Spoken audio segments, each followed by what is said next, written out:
Every time a crop finishes in your garden, most gardeners leave that bed empty for weeks, sometimes months, while that space sits doing nothing. But what if the moment one crop comes out, another goes straight in? What if your garden beds were never empty, not for a single week, all year round? Paul and Edwin Dysinger call this LeapFrog planting, and combined with knowing exactly where to plant and when, it is the system that turns any garden into a year-round food source. In the next 13 minutes, they are going to show you how to map your garden space for maximum productivity, give you their tried and tested potting mix recipe, and reveal the simple LeapFrog succession planting system that means your beds are never empty and your family eats fresh food every single week. This is the second part of their complete garden planning system. Let's get into it.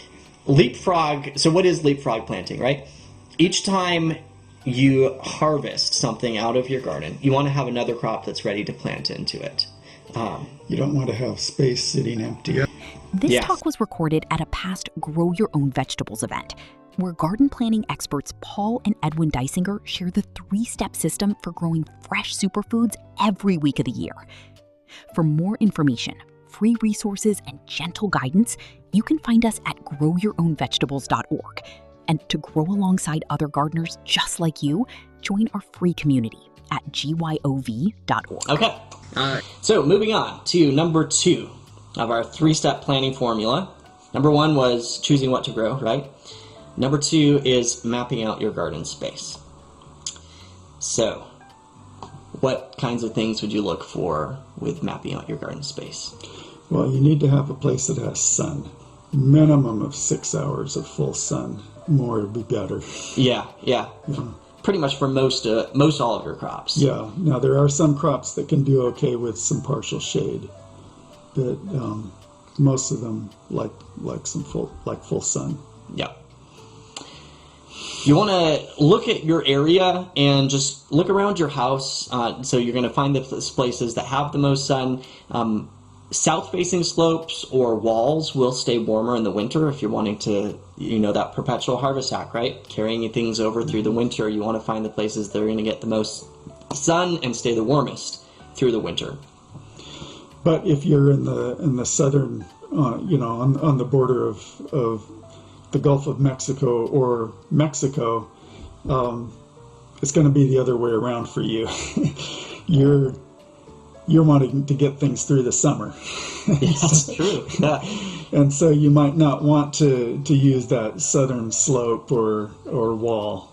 Yeah, very true. You may actually want to, especially in the summer, you may actually want to grow in the north side, where try and get as much shade as possible for those plants, especially the cool loving plants. But it gets even too hot for a lot of the hot loving ones too. Mm-hmm. All right, so what if you live in a situation where you just don't have a lot of sun and you just have a lot of shade? There are crops that can tolerate shade. Like, they would still rather have more sun probably, but these are the veggies that are grown for their leaves and their roots do best in the shade. And once again, those are the ones this doesn't mean that they grow best in the shade. Of all crops, they will do best. They'll tolerate it. Out of all the different choices you have, they're the ones that will tolerate it best. Yeah. So that's going to be your beets, carrots, garlic, potatoes, radishes, onions, Asian greens, broccoli, cabbage, collards, kale, lettuce, spinach, Swiss chard, etc. Right? So if you have shady spots, think about putting those in those. Basically, we're talking about your cool season crops. Yeah, pretty much. Yeah. All right, so then map out your garden space. And we suggest mapping your garden space with a pen and paper. Lay out your garden beds, actually draw them out and map out where in those garden beds you're going to plant each of your veggies. And we suggest 30-inch wide beds. That's our favorite width. It makes it very easy. This is if you're growing just out in the ground. It makes it very easy to step across them or to reach across them. There are tools made for 30-inch wide beds already. There's bed preparation rakes that are 30 inches wide, or at least we know of a really nice one that works really well. And Otherwise, if you're not growing straight in the ground, if you're doing like raised beds, I know oftentimes those will come in preset sizes like 4x8 or something like that. So there's no right or wrong way, but this is just a suggestion that we have. It's kind of nice. And then the aisles can be anywhere between 12 to 18 inches. We definitely would not go smaller than 12 inches. That's pretty small, and 12 is very small. We do that for like intensive production. If we're in a hoop house, we want to maximize the space. Yeah, we make it 12 inches because we're wanting to grow as much as we can. But when we're outside, we'll make it 18 inches, where space isn't a premium. Yeah, exactly. And here's a little example. In fact, we're going to throw in here an example superfood garden plan. So you could take this slide and, screenshot it or something, take a picture, right? And this is an example superfood garden plan that you could actually just go and plug and play in your garden if you wanted to. We took these crops off of the 41 list of superfoods from Time Magazine.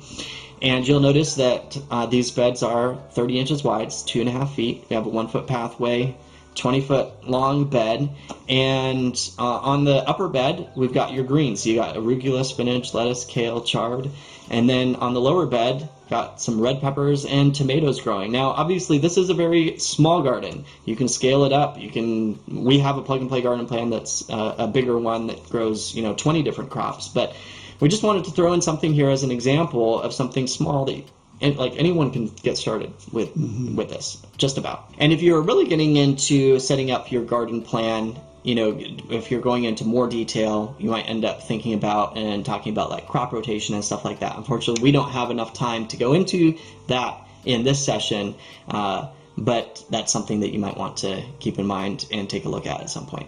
All right, so moving on to step number 3. We've talked about number 1, choosing what you're going to grow, right? Number 2, mapping out your garden space. Number 3 is creating your planting calendar. And this is a big one because you need to, once you've decided what you're going to grow, you figured out where you're going to put it, then you got to figure out when to seed it, right? And when would be the best time to grow it. Now, timing can be really critical in farming. Yeah. There's a right time to do things and a wrong time for a lot of things. And it means the difference between having a harvest and no harvest at all, right? Yes. And this is where it gets truly practical. What Paul shares next about timing will make you think about your garden calendar in a completely different way. And so, yeah, it's really, really important. Figuring out when to seed it, figuring out when to transplant it, having an idea of when the harvest will be ready, right? Yes. This can be important even, if you're going on a family vacation and you want to can tomatoes and you plant the tomatoes at the wrong time, they might all ripen while you're on vacation. While you're gone. Maybe it's a determinate variety, right? That just, they ripen just within several weeks. You might still get some when you get back home, but you've lost a bunch, right? So having that idea ahead of time can really be helpful with planning. And there are some tools out there to help with figuring all of this out. So for example, Johnny Seeds has a seed planting calculator. A Way to Garden also has a seed planting calculator and stuff like that. And kind of the old way was taking these and you'd go and you'd figure out what your average last frost date was, you'd plug it in, and it would tell you, okay, you should be seeding this crop 6 to 8 weeks before that, which would be such and such a date.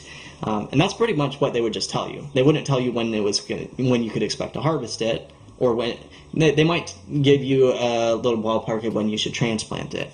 But then you'd have to take that and put it manually into a calendar or something like that. And we found that it's a decent amount of work to go through and plan everything. It can take a fair bit of time. Especially if you start getting into succession planning. Yeah, fair bit of time and brain power. Yes, yeah, exactly.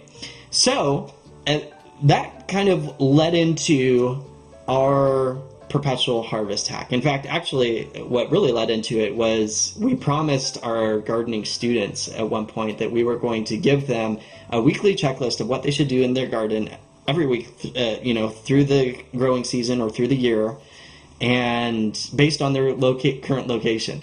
And that was kind of a bigger promise than we fully anticipated, maybe. Like, we knew that it was a big promise because we had experience planting a garden and stuff like that. But when it came down to it, it was like, wow, this is really big. And so, long story short, that led into creating our perpetual harvest hack. And leading up to actually the perpetual harvest hack, gardening is full of decisions, right? And if you boil it down, it's the simple art of knowing what to do, that's your plan, how to do it, your actions, and doing it at the right timing. Maybe a fourth one is where you're going to do it in the garden, like mapping it out. Right. But right now we're just focusing on what to do at your plan, how to do it, your actions, the timing of getting it at the right time. And the power of the perpetual harvest hack is it pulls all three of these things together, right? So you know what you're going to do. You're going to seed, you're going to transplant, you're going to harvest a crop. You know how you're going to do it, how to start those plants. You've got the potting mix recipe, how you're going to transplant so that you avoid transplant shock, etc. You can save a lot of headache if you know how to do these things. Mm-hmm. And then doing it at the right time, making sure you get it done at the right time. And when you have something that has all of these things together in one place that basically just tells you what to do, how to do it, and when to do it, it really makes things a lot simpler and a lot easier. And especially when it comes to succession planting, or I kind of coined the phrase LeapFrog planting. It's kind of fun to throw in something a little bit different. LeapFrog, so what is LeapFrog planting, right? Each time you harvest something out of your garden, you want to have another crop that's ready to plant into it. You don't want to have space sitting empty. Yes, yeah. So, and that ties into what we're talking about, a perpetual harvest hack. If you want to have superfoods coming out of your garden on a consistent basis where you can go harvest something every week out of the year, then each time you harvest something, you need to be putting something back in, right? Mm-hmm. This is the core of everything, the single most important concept in this entire video. Stay with us for just 2 more minutes. The example Paul gives next will make this completely clear. So a very simple example with this is with lettuce. And I think that a lot of people, when it comes to succession planting, like this would be a simple example that they might think of, where you grow a head of lettuce. When you take that head of lettuce out, let's say you harvest the whole head, you're going to have a transplant that's 3 to 4 weeks old already, that's ready to transplant in its place.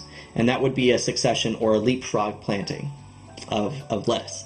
But it doesn't just happen with a single crop following a single crop. You can also do this between crops, right? So an example with peas and green beans, you may have peas growing in the spring because they like the cool. Mm-hmm. That's kind of another little exception, yes, right. Yeah, because they really like the cool, but you're eating the seed off of it.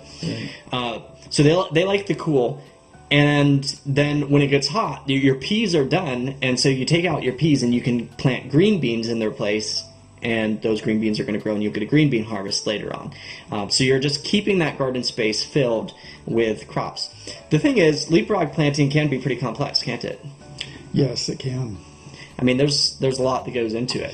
I mean, it's not so hard if you just have 1 or 2 crops, but if you have 15 or 20 different crops that you're trying to have them all in succession like that, yeah, it gets pretty complicated. Yeah.